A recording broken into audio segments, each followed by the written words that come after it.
जी, मेरा नाम महमूद शाहिद है, मैं यहाँ डिप्टी कमिश्नर हूँ। इसमें एक तो ये है जी कि टूरिज़्म के हवाले से मैं तो समझता हूँ कि अभी पाकिस्तान में भरपूर तरीके से उस तरीके से अभी उसकी शुरुआत नहीं हुई है।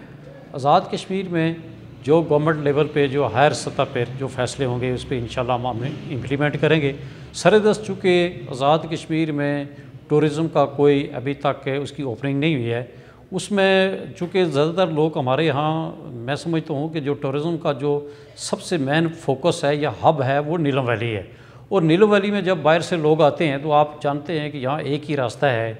और अगर खुदा न खास्ता अल्लाह ना करे कोई एक दो बंदे भी इस तरह के कोई पॉजिटिव कोई इस तरह के आ गए या मरीज़ आ गए तो फिर हमारा यहाँ उसको संभालना मुश्किल हो जाएगा। आप देखते हैं कि पाकिस्तान में भी इस वक्त भरपूर तरीके से टेस्ट की वो सहूलियात या वो किट्स मुहैया नहीं हैं जो इंटरनेशनल फोरा पे मौजूद हैं।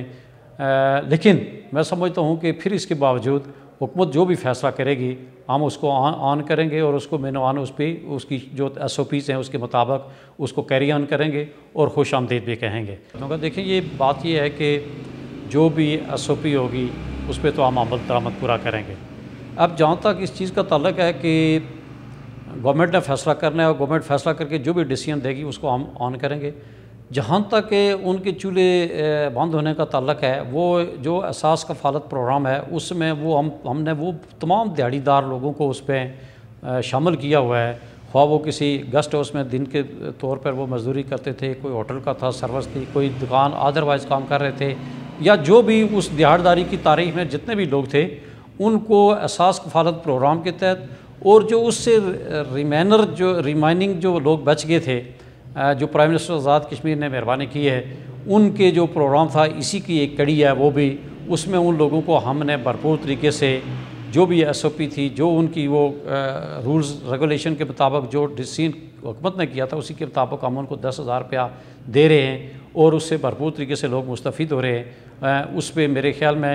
अभी कोई ऐसा शादो नाज़री कोई बंदा होगा कि जो उसमें कोई रह गया हो, लेकिन जिन लोगों के हमारे पास क़वायद हैं हमने भरपूर तरीके से कोशिश की है कि उनको उसके मुताबिक उनकी जो दिहाड़ीदारी की तारीख में आते थे उनको उसमें अकोमोडेट किया जाए, और हमने कोशिश किया कि वो अकोमोडेट पूरे तरीके से हो जाए। देखिए जी, जहाँ तक इस चीज़ का ताल्लुक है कि कसीर तादाद में है, वो बहुत दुरुस्त है कि हर बंदा यूँ समझ लें कि बेरोज़गार हो गया, लेकिन हमारे पास जो अथॉरिटी ने रूल्स रेगुलेशन या जो उसकी फार्मेशन बनाई है हम उसी के मुताबिक उनको अकोमोडेट कर सकते हैं। जहाँ तक बकरवाल कम्युनिटी का ताल्लुक है, सबसे पहले हमने ये सवाल उठाया था कि इन लोगों को इस दफ़ा एंट्री नहीं होनी चाहिए, और उस पर बहुत अरसे तक आप जानते हैं कि यहाँ चूँकि अप्रैल में आना शुरू हो जाते थे, अभी उनकी शुरुआत हुई है और उसको प्रॉपर SOP के मुताबिक ही उनका जो तरीक़ाकार वज़ा किया उसी तरीके से आ रहे हैं। जहाँ तक ताल्लुक़ है सियाहत के आने वालों जो सियाह हैं वो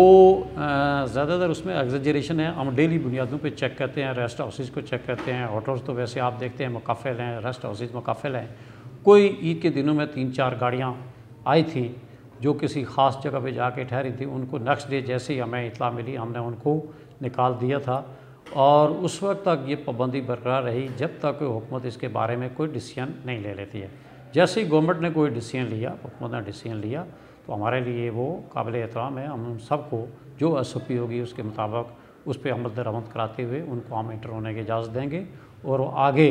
उनके साथ वाबस्ता जो भी उसकी लिंकेज है, होटल्स हैं, रेस्टोरेंट्स हैं, प्लस गेस्ट हाउसेस हैं, उसके मुताबिक हम इंशाल्लाह उनको अलाउ करेंगे। बट ये मरकज़ी सतह पे जब इसका डिसीजन होगा तो उसके बाद देखा जाएगा।